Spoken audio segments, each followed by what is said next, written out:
حضور صلی اللہ علیہ وسلم کی کوئی بہن نہیں تھی، لیکن جب آپ سیدہ حلیمہ سعدیہ کے پاس گئے تو وہاں حضور کی ایک رضائی بہن کا ذکر بھی آتا ہے جو آپ کو لوریاں دیتی تھی۔ ان کا نام سیدہ شیمہ تھا۔ شام کے وقت جب خواتین کھانا پکانے میں مصروف ہو جاتی تو بہنیں اپنے بھائی اٹھا کر باہر لے جاتی، اور ہر بہن کا خیال یہ ہوتا کہ میرے بھائی زمانے میں سب سے زیادہ خوبصورت ہے۔ بنو سعد کے محلے میں بچیاں اپنے بھائی اٹھاتی، ایک کہتی میرے بھائی جیسا کوئی نہیں، دوسری کہتی میرے بھائی جیسا کوئی نہیں۔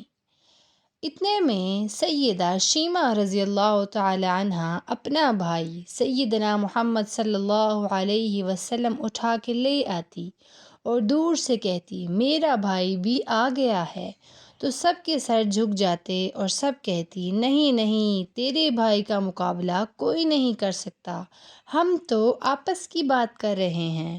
سیدہ شیمہ حضور صلی اللہ علیہ وسلم کو اپنی گود میں لے کے سمیٹتی اور پھر جھومتی اور پھر وہ لوری دیتی، اور لوری کے الفاظ بھی لکھ دیے ہیں جن کا ترجمہ ہے: اے ہمارے رب، میرے بھائی محمد کو سلامت رکھنا، آج یہ پالنے میں بچوں کا سردار ہے، کل وہ جوانوں کا بھی سردار ہوگا، اور پھر جھوم جاتی۔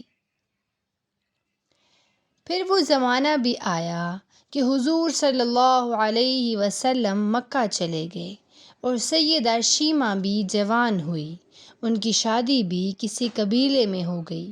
حضور صلی اللہ علیہ وسلم نے اعلان نبوت کیا، 13 سال کا وقت بھی گزر گیا اور آپ صلی اللہ علیہ وسلم مدینہ تشریف لے گئے۔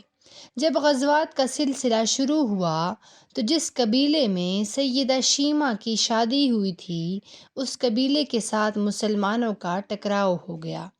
اللہ رب العزت نے مسلمانوں کو فتح عطا کر دی تو اس قبیلے کے چند لوگ صحابہ کرام کے ہاتھوں گرفتار ہو کر قید کر دیے گئے۔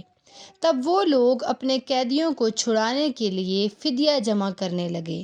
قبیلے کے سردار بھی گھر گھر جا کر رقم جمع کر رہے تھے۔ چلتے چلتے وہ سیدہ شیمہ کے گھر پہنچ گئے جو کہ اپنی عمر کا ایک خاصا حصہ گزار چکی تھی۔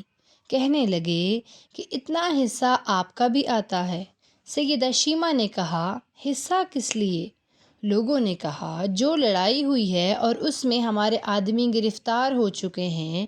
باتیں کرتے کرتے کسی کے لبوں پر محمد کا نام بھی آ گیا تو سیدہ شیمہ سن کر کہنے لگی اچھا، تو کیا انہوں نے تمہارے لوگ پکڑے ہیں؟ کہا ہاں۔ سیدہ شیمہ نے کہا تم رقم اکٹھی کرنا چھوڑ دو، مجھے ساتھ لے چلو۔ سردار نے کہا آپ کو ساتھ لے چلیں؟ سیدہ شیمہ کہنے لگی ہاں، تم نہیں جانتے، وہ میرا بھائی لگتا ہے۔ قبیلے کے سردار کے ساتھ جب سیدہ شیمہ حضور صلی اللہ علیہ وسلم کے خیموں کی طرف جا رہی تھی اور صحابہ کرام ننگی تلواروں سے پہرا دے رہے تھے، وہ مدنی دور تھا۔